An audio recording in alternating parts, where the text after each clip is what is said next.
আসসালামু আলাইকুম রহমতুল্লাহ বারকাত। আল্লাহ রব্বুল আলমিন রসুল পাক সাল্লাল্লাহু আলাইহি ওয়াসাল্লামকে আমাদের জন্য নমুনা বানাইছেন, আদর্শ বানাইছেন। আল্লাহ রসুল একদিন ঘর থেকে বের হলেন, ভালো পোশাক নিয়ে, ভালো চেহারা নিয়ে, সুন্দর শরীর নিয়ে বের হলেন। কিন্তু উনি যখন বাসায় আসলেন, ওনার পোশাকের অবস্থা ভালো না, গায়ে ধুলাবালি, পাথরের দাগ, বিভিন্ন মানুষ তার উপরে বিভিন্ন কিছু নিক্ষেপ করছে, যেগুলা বলতে গেলেও গাও শিহরে ওঠে। চেহারা ধুলোধর্ষিত, মলিন, বিভিন্ন ময়লা তার শরীরের সাথে উপরে মারছে। জাইনাব রাদিয়াল্লাহু তাআলা আনহা, হুজুর সাল্লাল্লাহু আলাইহি ওয়াসাল্লামের মেয়ে, উনি আল্লাহ রসুলকে পানি নিয়ে আসলেন, মুখ চোখ মুছাইয়া দিচ্ছেন।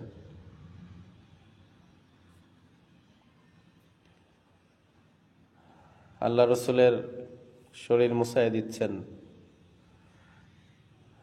আর আফসোস করতেছেন। আল্লাহ রসুল সাল্লাল্লাহু আলাইহি ওয়াসাল্লাম মেয়েকে সান্ত্বনা দিচ্ছেন, তুমি এই ভয় করো না মা, যে তোমার বাবাকে কেউ হত্যা করবে। আল্লাহ পাক তোমার বাবাকে হেফাজত করবে। আর এই যে কষ্ট, মুজাহাদা, আমি আমার ভাষায় বলতেছি আর কি, এই যে এত গ্লানি, আমার উপরে আক্রমণ, ইনশাআল্লাহ একদিন প্রত্যেকটা কাঁচা পাকা ঘরে আল্লাহ পাকের এই কালেমাকে তিনি পৌঁছায় দিবেন। সমস্ত দুনিয়ার কোনায় কোনায় এই কালেমা পৌঁছায় যাবে। আল্লাহ রসুল সাল্লাল্লাহু আলাইহি ওয়াসাল্লামের সেই দিন হৃদয় বিদারক এই কথা আজকে বাস্তব হয়ে গেছে দুনিয়ার কোনায় কোনায়। আজকে দাওয়াতের তবলিগের মেহনত পৌঁছায় গেছে। আল্লাহ পাক যেহেতু দিনের জিম্মাদারি নিছেন, দুআ ইলা দারিস সালাম, তিনি নিজেই দাওয়াত দেনেওয়ালা। নবীদেরকেও আল্লাহ পাক দায়ী, নবীদেরকেও দায়ী বানাইছেন, আর খতমে নবুয়তের তোফায়ের উম্মতকেও দায়ী বানাইছেন। যেহেতু আল্লাহ রাব্বুল আলামিন প্রত্যেকটা শহরে, গ্রামে, দ্বীপে, কাঁচা পাকা সমস্ত ঘরে কালেমার দাওয়াতকে পৌঁছাবেন, সেহেতু আল্লাহ রাব্বুল ইজ্জত ইলিয়াস রহমতুল্লাহ আলাইহির ওসিলায় আল্লাহ পাক আবার এই দাওয়াতের কাজ, এই দিনের মেহনত আল্লাহ পাক দুবার আবার চালু করছেন। ইনশাল্লাহ এই মেহনতকে দুনিয়ার কোনায় কোনায় আল্লাহ রাব্বুল আলামিন পৌঁছায় দিচ্ছেন। এটা এই উম্মতের আমানত, যেটা রাসূল সাল্লাল্লাহু আলাইহি ওয়াসাল্লাম সবাইকে দায়িত্ব দিয়েছেন। কিন্তু আল্লাহ পাক যাকে কবুল করবেন, সে এত বড় আজিমুশান কাজ সে করতে পারবে।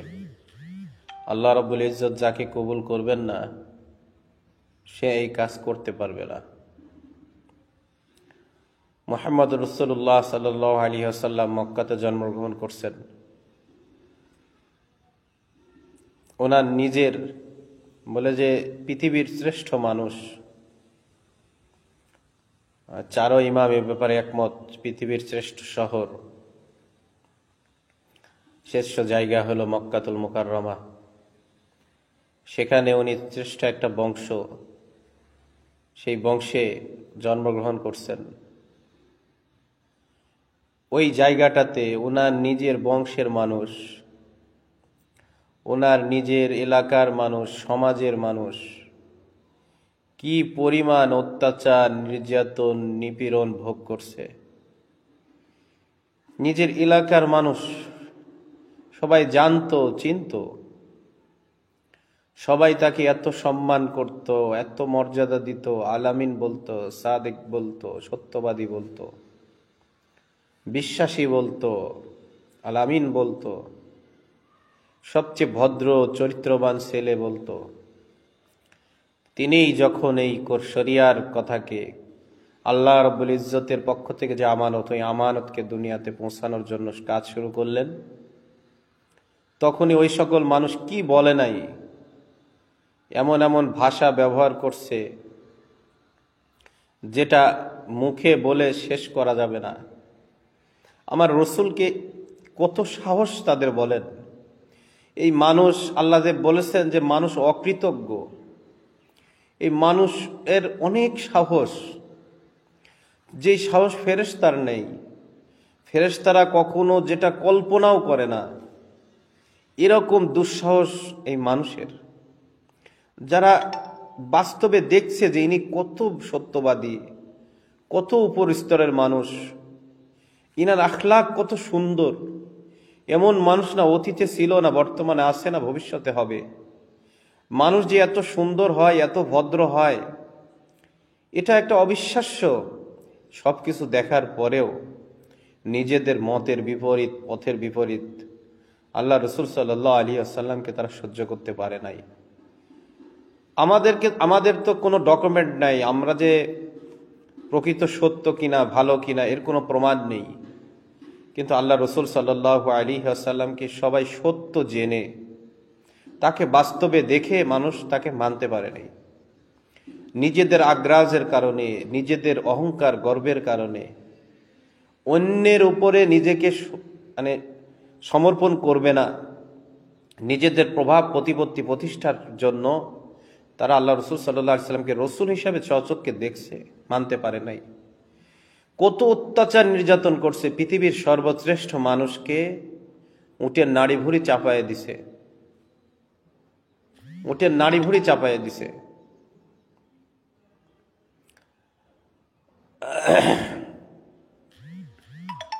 তো আল্লাহ রাব্বুল আলামিন সেই নবীর উম্মত আমাদেরকে বানিয়েছেন। নবীজির উপরে উটের নাড়ি ভুঁড়ি চাপায়া দিছে, আপনার উপরেও দিবে। নবীজি সাল্লাল্লাহু আলাইহি ওয়াসাল্লাম নিজের পবিত্র মাতৃভূমি, চোখের পানি ঝরতেছে, ওখান থেকে বের হয়ে যাচ্ছে। 100 জন নাঙ্গা তলোয়ার নিয়ে ওনাকে মারার জন্য আসছে। আপনি যদি সেই নবীর দাওয়াত দেন, আপনি যদি বলেন আমি নবীওয়ালা কাজ করব, আপনাকে কি হুমকি দিবে না? আপনাকে কেউ মারবে না? আমার নবীজিকে, তার বিবিকে, তার আত্মীয় স্বজন যারা ইসলাম গ্রহণ করছিল, তার সহচরদেরকে 3টা বছর সাহাবায়ে কিরাম ঘাস খেয়েছে, পাতা খেয়েছে। বাচ্চাদেরকে মহিলারা দুধ দিতে পারে নাই, রক্ত বের হয়ে আসছে। কি এক অত্যাচার আর নির্যাতন আর নিপীড়ন, এক জালেমের জুলুম আমার রসুলের উপরে হয়েছে। আপনি বলেন নবীওয়ালা কাজ, কুল হাযিহি সাবিলি আদউ ইলাল্লাহ আলা বাসিরাতিন আনা ওয়া মান ইত্তাবা'আনি। আপনি শুধু বলে যাবেন নবীওয়ালা কাম, নবীওয়ালা কাম, আর শুধু পোলোয়া খাবেন, বিরিয়ানি খাবেন। সবাই যেখানে যেখানে যাবে সবাই বাহাবা দিবে, সবাই ভালোবাসবে। এটা কিভাবে হতে পারে? যেই রসুল সাল্লাল্লাহু আলাইহি ওয়াসাল্লামকে স্বয়ং আল্লাহ মহব্বত করেন, তাকে জন্মভূমি থেকে তাকে বিতাড়িত করা হচ্ছে, তাকে হত্যার জন্য পরিকল্পনা করা হচ্ছে। তো সেই রসুল সাল্লাল্লাহু আলাইহি ওয়াসাল্লামের কি পরিমাণ কষ্ট লাগছে। তো আপনি নবীওয়ালা কাজ করবেন, আপনাকে কি এলাকা ছাড়া করবে না? আপনাকে কি ঘর ছাড়া করবে না? আপনি যদি মনে করেন যে না, আমি ঘর ছাড়া হব না, তাদের সাথে আপোষ করব, বাতিলের সাথে, আমি আমার পথ ছাড়বো না, তাদের সাথে বাতিলের সাথে আপোষ করব, আমি আমার কর্তৃত্ব নেতৃত্বকে টিকায় রাখার জন্য বাতিলের সাথে আপোষ করব। আল্লাহ রসুল সাল্লাল্লাহু আলাইহি ওয়াসাল্লাম তার গায়রতের থেকে, তার আত্মমর্যাদার থেকেও কি আমাদের বেশি হয়ে গেছে? আল্লাহ রসুলকে এলাকা ছাড়া করছে, আল্লাহ রসুলকে হত্যার পরিকল্পনা করছে। আল্লাহ রসুল মক্কাতুল মুকাররমার পবিত্র ভূমিতে হারামের মধ্যে নামাজ পড়তেছেন, ওই অবস্থায় তাকে এমনভাবে গলায় ফাঁস দিছে, তার জিহ্বা মুবারক বের হয়ে গেছে। আমাকে কয়জন এরকম গলায় ফাঁস দিছে বলেন? দিনের কথা বলার কারণে কয়জন ফাঁস দিছে? আমরা শুধু বয়ান করি, শুধু বয়ানের মধ্যে আমাদের জিন্দেগি শেষ। আমরা বয়ানের পরে ভালো ভালো খাই, আর আল্লাহ রসুল সাল্লাল্লাহু আলাইহি সাল্লাম বয়ানের পরেও সবসময় পেরেশানি, চিন্তিত, কোন দিক থেকে হামলা আসে, কোন দিক থেকে অবরোধ আসে, আক্রমণ আসে। আমাদের শুধু মুখের কথা মুখে রয়ে গেল, অন্তরে নাই। এতদিন কোন কোন রসুলের দাওয়াত দিলাম, কোন সাহাবীদের দাওয়াত দিলাম, সামান্য হামলাতে মামলাতে, সামান্য হুমকি ধামকি, এগুলো আমি সামান্যই বলবো এজন্য যে পৃথিবীর কোন দলমত বলে না নবীওয়ালা কাম, নবীওয়ালা কাম। আল্লাহ রাব্বুল আলামিন খতমে নবুয়তের তৌফাইলে ইলিয়াস রাহমাতুল্লাহ আলাইহির জরিয়ায় আবার আমাদের মুখে এই কথা উচ্চারণ করাইছেন যে নবীওয়ালা কাম, নবীওয়ালা কাম। তো নবীওয়ালা কাম নবীদের তর্জসুরতে হবে, নবীওয়ালা কাম নবীদের মতো বিভিন্ন হালত আসবে, কিন্তু এই হালত আসবে খুবই সামান্য। কারণ নবীদের উপরে যে হালত আসছে তার ছিটাফোঁটা আসলেও আমরা টিকতে পারবো না। তো আল্লাহ রাব্বুল আলামিন উনি সমস্ত কিছুর এলেম রাখেন, উনি প্রত্যেকটা মানুষের কি যোগ্যতা উনি জানেন, উনি এটা জেনেই আমাদেরকে ওইভাবে ব্যবস্থা করবেন। সামান্য সামান্য একটু নড়াবেন, কারণ আমরা মুখে বলতেছি, এটা কর্ম দিয়ে এটা অন্তরে আছে কিনা আল্লাহ পরীক্ষা করবেন না? হ্যাঁ বলবেন, তো আল্লাহ তো জানাই অন্তরের অবস্থা। আমি যে বাটপার এটা আল্লাহ পাক জনগণকে প্রকাশ করবেন না? আমি মমিন না মুনাফেক না ফাসেক এটা আল্লাহ পাক প্রকাশ করবেন না? আমি ধর্ম ব্যবসায়ী কিনা এটা আল্লাহ রাব্বুল আলামিন প্রকাশ করবেন না? আমার নিজের পদের জন্য, পোস্টের জন্য, আমার ওয়াজ বক্তৃতার জন্য, আমার দল, আমার সুনাম ধরে রাখার জন্য, আমার জনগণের মধ্যে মশহুর হওয়ার জন্য, জনগণের কাছে ফেমাস হওয়ার জন্য, দুনিয়াতে একটা মেহনতের প্রভাব প্রতিপত্তিকে ধরে রাখার জন্য আমি কাজ করতেছি না, আল্লাহর জন্য কাজ করতেছি, এটা পরীক্ষা করবেন না? এটা ঠিক আল্লাহ রাব্বুল আলামিন পরীক্ষা করবেন। এটা নতুন পুরাতন কারোর সাথে সম্পর্কিত না। যদি তাই হইতো তো আবু হুরায়রা রাদিয়াল্লাহু তাআলা আনহু মাত্র কয়টা বছর পাইছেন রসুলের সোহবত, কিন্তু সবচেয়ে বেশি হাদিস বর্ণনা করছেন। ওসামা রাদিয়াল্লাহু তাআলা আনহু বয়সে ছোট, তারপরেও আল্লাহ রসুল সাল্লাল্লাহু আলাইহি সাল্লামের জীবদ্দশাতে ওনাকে আমির বানায় দিয়েছেন। সাহাবা ইকরামের মধ্যে এরকম বহু ঘটনা আছে, অনেক বয়স্ক বয়স্ক বয়স্ক বয়স্ক সাহাবী কিন্তু আমিরুল মুমিনিন হয়েছেন তার থেকে কম বয়সী মানুষ।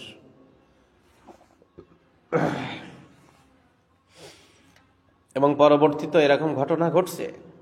সাহাবা ইকরামের মধ্যে যারা মুফতি ছিলেন, আব্দুল্লাহ ইবনে মাসউদ, আব্দুল্লাহ ইবনে ওমর, ইনারা মুআজ ইবনে জাবাল, ইনাদের থেকে কত প্রবীণ প্রবীণ সাহাবীরা ছিল, কিন্তু ইনারা আগে বেড়ে গেছে। খালিদ বিন ওয়ালিদ আগে বেড়ে গেছে।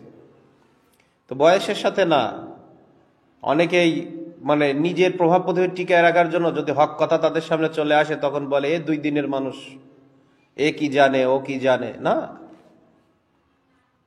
আল্লাহ পাক যাকে দিয়ে কাজ নিবেন, আজানের মতো এত বড় একটা মাসালা আল্লাহ পাক একজন সাধারণ সাহাবীর থেকে আল্লাহ পাক কাম নিছেন। এখানে যদি বড় বড় সাহাবীরা বলতো যে আমাদের থেকে কেন কান নিল না, ইত্যাদি ইত্যাদি।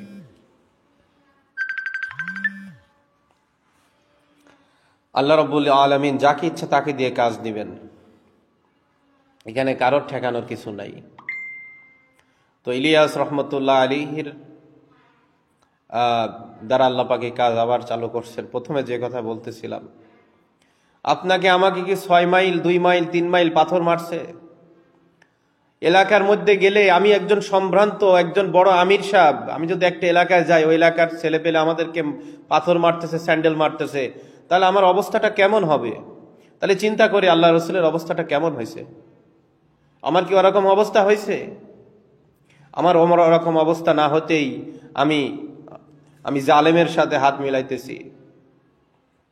আমি একটা বারও কি চিন্তা করতেছি যে আমি আল্লাহ রসুলের বিপরীতে নিজেকে দাঁড় করাচ্ছি?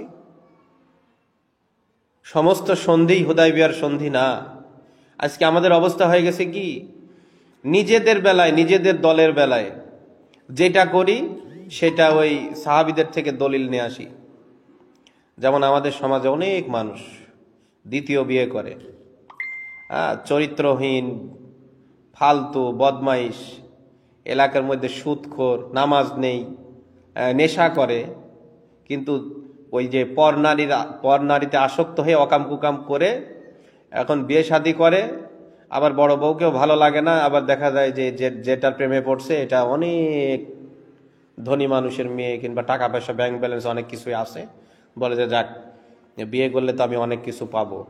তো লাস্টে জনগণ যখন বলে লুচ্চা বিয়ে করছিস, হ্যাঁ বিয়াদব, অনেক কথাবার্তা বলে যখন, তখন বলে আল্লাহ রসুলই তো একাধিক বিয়ে করছে, আর 4 বিয়ে করা তো সুন্নত, মানে বিভিন্ন কথা বলে। 4টা বিয়ে করতে একটা পুরুষ করতেই পারে, মানে যখন অকাম কুকাম করে শেষ তখন দলিল দেয় কিসে? তখনও দলিল খোঁজে কোরআন হাদিস থেকে। তা আমরা প্রত্যেকেই নিজের অকুকাম ঢাকতে কোরআন হাদিস থেকে দলিল খুঁজি। কিন্তু কিন্তু প্রকৃত মুমিনের সিফত হলো নিজের আমল আদব, নিজের আখলাক সঠিক কিনা কোরআন হাদিস দিয়ে যাচাই করা। আর আমরা আমাদের সমস্ত মত পথ কোরআন হাদিসের মধ্যে খুঁজতে থাকি যে আমার পক্ষে। সেজন্য আল্লাহ তাআলা বলছে, হ্যাঁ, ইদুল্লু বিহি কাসীরা ওয়া ইয়াহদি বিহি কাসীরা, আল কোরআন হুজ্জাতুল্লাকা ওয়া আলাইকা, ক্বালা রাসূলুল্লাহ সাল্লাল্লাহু আলাইহি ওয়াসাল্লাম। তো আল্লাহ তাআলা কোরআনে বলছে, রাসূলুল্লাহ সাল্লাল্লাহু আলাইহি ওয়াসাল্লাম হাদিসে বলছে, কোরআন কারো পক্ষে বিপক্ষে হবে। কোরআন দিয়ে কেউ ভালো পথে আসবে, কেউ খারাপ। তার মানে কি? আমি আমার মতকে কোরআন থেকে প্রমাণ করতে চাই, অথচ মুমিনের সিফত, দায়ীর সিফত হবে নিজের মত পথকে কোরআন হাদিসের সাথে মিলাবে। যদি মিল হয় ঠিক আছে, না হইলে না। তো আমরা যখন সন্ধি করি তখন বলি হুদায়বিয়ার সন্ধি, তখন বলি আল্লাহ রাসূল ইহুদির সাথে মদিনায় যেয়ে সন্ধি করছে। আর আমরা যখন সন্ধি করব না তখন বলি যে দিনের ব্যাপারে কোনো আপোষ নেই, দিনের ব্যাপারে কোনো ছাড় নেই, বাতিলের সাথে কোনো চুক্তি করা যাবে না, মানে নিজের মত। এই জন্যই তো নিজের মতের উপরে যে চলবে, আল্লাহ পাকও কোরআনে পাকে বলছেন ফাইনাল জাহিমা হিয়াল মাওয়া। আর হায়াত সাহেবের মধ্যে তো আছেই যে নিজের মতের উপরে চলবে সে সুন্নতের দুশ্মন, সে শরীয়তের দ্বীনের দুশ্মন। ইলিয়াস রহমতুল্লাহ রেখে যাওয়া আমানত আমরা কতটুকু সহ্য। ইলিয়াস রহমতুল্লাহ কত কৃষকের লাঠির বাড়ি খাইছেন, উনি ডাকাতের কাছে গেছেন, চোর লুচ্চা বদমাশের কাছে গেছেন, উনি অমুসলিমদের সাথে উত্তম আখলাক দেখাইছেন। আজকে আমাদের কি অবস্থা? এই যে ইলিয়াস রহমতুল্লাহ আলাইহি রেখে যাওয়া আমানত, দুনিয়ার প্রত্যেকটা কাঁচা পাকা ঘরে আল্লাহ পাক পৌঁছাবেন, এটা আল্লাহ পাক ওয়াদা করছেন। এটা পৃথিবীর কেউ ঠেকাতে পারবে না। যত কিছুই করা হোক, হকের নামে ভিতরে থেকে হোক বাইরে থেকে হোক, যত কিছুই করা হোক, যত হামলা মামলা, জুলুম, অত্যাচার, নির্যাতন, নিপীড়ন, অপবাদ, অপপ্রচার, তুচ্ছতাচ্ছিল্য, কুধারণা, কুচক্র, ষড়যন্ত্র, এই দিনের কাম কেউ ঠেকাতে পারবে না।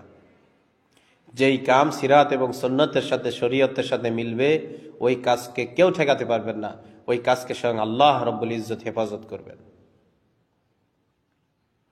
ইলিয়াস রহমতুল্লাহ বলছেন যে দোধারি তরবারির ন্যায় যে দিক থেকে আসবে কেটে পড়ে যাবে। কিন্তু দায়ী তো আফসোস করবে, দায়ী তো সবার হেদায়েত চাবে, দায়ী তো সবার মঙ্গল চাবে। আজকে যারা ইস্তেমা করতেছে তারা আমাদেরকে যত গালি দিক, যত বাজে কথা বলুক, দায়ী তো তাদের জন্য উত্তম ভাষা ব্যবহার করবে, তাদের জন্য ভালাই কামনা করবে, ভালাই চাবে। তারা আমার ভাই, আমার সাথে যে কোনো কারণে ঝগড়া লাগছে, মতের দ্বিমত হয়েছে, তারা তাদের মতো কাজ করতেছে, আমরা আমাদের মতো কাজ করি, তারা আমাদেরকে কাজে বাধা না দিক, আমরা তাদের কাজে বাধা না দিই, এমন মনোভাব। কিন্তু তারা যে মনোভাবটাই রাখুক, তাদের জন্য আফসোস ছাড়ার কিছু নাই। কারণ এটাতে কত বড় দিনের ক্ষতি হচ্ছে তারা নিজেরাও বুঝতেছে না। আর হজ্জতজি কিন্তু বারবার বলছে যে কোনো দোষ নেই। এদেশের ওলামা একরাম, দিন প্রেমিক, দিনকে মহব্বতকারী, তাদেরকে যেভাবে বোঝানো হয়েছে, কারণ সাথের মানুষই সবসময় ক্ষতি করে, পাশের মানুষ সবসময় ক্ষতি করে। তো পাশের মানুষ, সাথের মানুষ, তাদেরকে যা বোঝাইতেছে, তারা তো দেখতেছে যে এরাই তো ছিল, এরাই তো নিজামুদ্দিন ওয়াদের সাথে ছিল, সাদ সাহেব হাফিজাহুল্লাহর সাথে ছিল, এরা যখন বলতেছে তখন তো ঠিকই আছে। ওয়ালাইকুম আসসালাম রহমতুল্লাহ। আলহামদুলিল্লাহ, আল্লাহ ভালোই রাখছে। কেমন আছেন? তো আল্লাহ রাব্বুল আলামিন এই কাজকে দুনিয়ার কোনায় কোনায় পৌঁছায় দিচ্ছেন। গত বছর আমাদের কাছে একটা কারগুজারি আসলো, সম্ভবত নিউজিল্যান্ড অথবা ফিজি আইল্যান্ডের ওইদিকে একটা দ্বীপ আছে, নিজামুদ্দিনের মাসওয়ারা হয়। পৃথিবীর কোথায় কোথায় কোন দ্বীপে এখনো দাওয়াত পৌঁছায়নি অথবা দাওয়াতের কমতি আছে, এটা ফিকির হয়।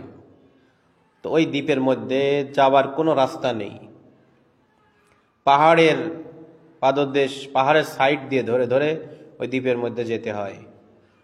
তো সেখানে ওই দাওয়াতের কাজের জামাত পৌঁছায় গেছে। ইল্লা মাশাআল্লাহ, ওখানে অনেকজন কালেমা পড়ছে, মুসলমান হয়েছে। এরকম দ্বীপ দ্বীপ কোথায় আছে? দ্বীপ রাষ্ট্র অথবা স্বায়ত্তশাসিত অথবা আধা স্বায়ত্তশাসিত অথবা বিভিন্ন বড় বড় দেশের আন্ডারে আছে, যে কোনো জায়গায়, বলে যেখানে যেখানে প্লেন নামতে পারে না, হেলিকপ্টার নামতে পারে না, জাহাজ ফিরতে পারে না, ওখানে কিভাবে দাওয়াত পৌঁছায় যায়? তা আল্লাহ তাআলা যে জিম্মাদারি নিছেন, আল্লাহ রসুল সাল্লাল্লাহু আলাইহি সাল্লাম যে বলছেন ওই দিন তার মেয়েকে, পৃথিবীর প্রত্যেকটা কাঁচা পাকা ঘরে, শহরে, গ্রামে এই কালেমাকে আল্লাহ তাআলা পৌঁছায় দিবেন, একদিন পৌঁছায় যাবে। তো এই জিম্মাদারি আদায় আল্লাহ রব্বুল আলামিন এই ইলিয়াস রহমতুল্লাহ আলাইহির জরিয়ায় এক জামাত খাড়া করে দিছেন। আর ওই জামাতের মধ্যে আল্লাহ তাআলা আমাদেরকে জুমায় রাখছেন। ওমর পালনপুর সাহেব রহমতুল্লাহ আলাইহি বলছে, এই জামাত যখন ব্যাপক থেকে ব্যাপকতর হবে, এক সময় অনেক প্রসারিত হবে, তখন অনেক নতুন নতুন হিতাকাঙ্ক্ষী দেখা দিবে। আপনাদের প্রত্যেকের জীবনে দেখবেন, যখন ভালো পরিবেশ আসে তখন অনেক হিতাকাঙ্ক্ষী দেখা দেয়, কিন্তু এরা আপনার প্রকৃত কেউ বন্ধু না। এরা সর খেতে এসেছে, এরা কষ্ট করতে আসে না। এরা কষ্ট করে দুধ দহন পর্যন্ত এরা কষ্ট করতে রাজি না। এরা দুধকে জাল দিতেও রাজি না, এরা শুধু সর খেতে রাজি। বলে ওই সময় যারা মারকাজ নিজামুদ্দিন এবং ওয়াক্তি আমিরের সাথে জুড়ে থাকবে, আল্লাহ পাক তাদেরকে হেফাজত করবে, কাজ নিবে। আর এই কাজ ইমাম মাহদী আলাইহিস সালাম পর্যন্ত পৌঁছাবে ইনশাআল্লাহ, এটা বড়দের বাশারত আছে। তো আল্লাহ রাব্বুল আলামিন আমাদেরকে এক জামাত, এক মারকাজ, এক আমিরের সাথে জুড়ে জুমে কাজ করার তৌফিক দান করেন। বাধা বিপত্তি আসবে, দায়ীর কেউ শত্রু না। যারা যাই বলুক না কেন, মনটাকে পাথর বানায় নিতে হবে। আল্লাহ রসুল দেখেন কি কষ্ট না হয়েছে, ওনার সিটে ফোঁটা আমাদের হয়নি।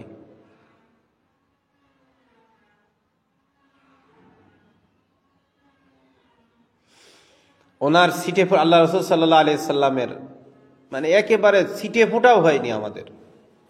কি কষ্ট বরদাস্ত করছেন, কি রকম অপমান!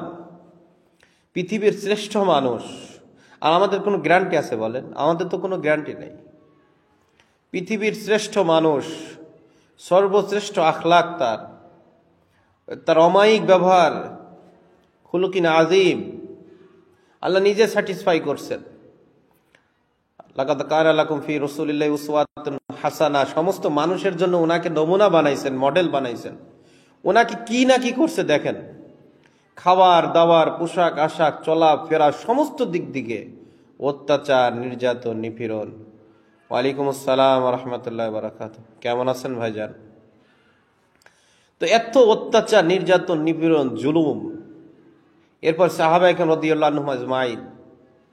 আমরা শুধু বয়ানই করে যাই, আমাদের শুধু বয়ানের মধ্যেই শেষ, মানে মনের মধ্যেও ঢুকে নাই। তার প্রমাণ হয়ে যাচ্ছে এখন। সামান্য আল্লাহ পাক একটা ঝটকা দিছে, আমাদের সবকিছু মাথার মধ্যে থেকে হারায় গেছে, আমাদের নজরের সামনের থেকে সবকিছু হারায় গেছে। আমরা এখন সবাই নিজে বাঁচার ধান্দা করতেছি। উম্মতের ইখলাসওয়ালা লক্ষ লক্ষ সাথীর ফিকির করতেছি না, যারা ডান বাম বোঝে না, যারা কাম বোঝে, কাম, এবং যাদের চোখের পানি কবুল, যাদের দোয়া কবুল, যারা কোনো পদের জন্য না, পোস্টের জন্য না, তারা জীবনেও একটা থানা পর্যায়েও তারা জিম্মাদার হতে পারবে না। কিন্তু তাদের চোখের পানি, তাদের কদম, তাদের গাশত, তাদের হরকতের বরকতে আল্লাহ পাক কাজকে টিকায় রাখছেন। মানে তাদেরকে চিনিও না, জানিও না। আমাদেরকে যারা চেনে জানে, তো তারা মনে করতেছে এরাই তবলিগওয়ালা। কিন্তু যাদের জন্য আল্লাহ পাক কাজকে টিকায় রাখছেন, যাদের চোখের পানি আরশে পৌঁছায় যায়, যাদের দিলের ঝাঁকুনি, যাদের কান্না আরশে পৌঁছায় যায়, আজকে এতাআতের উপরে, ইমারতের উপরে লক্ষ লক্ষ সাথীর চোখের পানি। আর এই চোখের পানির সাথে যারা খেলবে নিজেদের স্বার্থকে টিকানোর জন্য, ভিতর থেকে হোক বাইরের থেকে হোক, তাদেরকে তছনছ করে দিবেন আল্লাহ রাব্বুল আলামিন।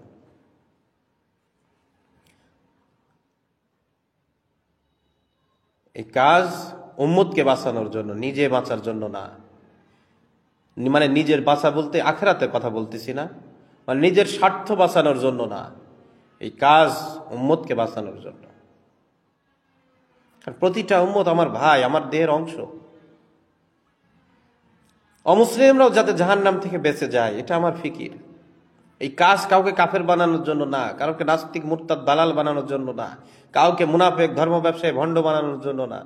সবাই যাতে ইখলাসওয়ালা হয়ে যায়, সবাই যেন দিনের কাছে নিজেকে নত করে দেয়, এটা এই জন্যই কাজ। তা আল্লাহ রসুলের মতো মহামানব সাল্লাল্লাহু আলাইহি ওয়াসাল্লাম কি করেন নাই জীবনে, কি বরদাস্ত করেন নাই। ওনার মতো মানুষ যে খাবার খাইছে, এগুলা ভাবতে গেলেও মনে হয় যে চিৎকার পাড়ে কান্না করি, তারপরে মুখে হাসি, তারপরে উম্মতের ব্যথা, উম্মতের দরদ, উম্মতের ফিকির।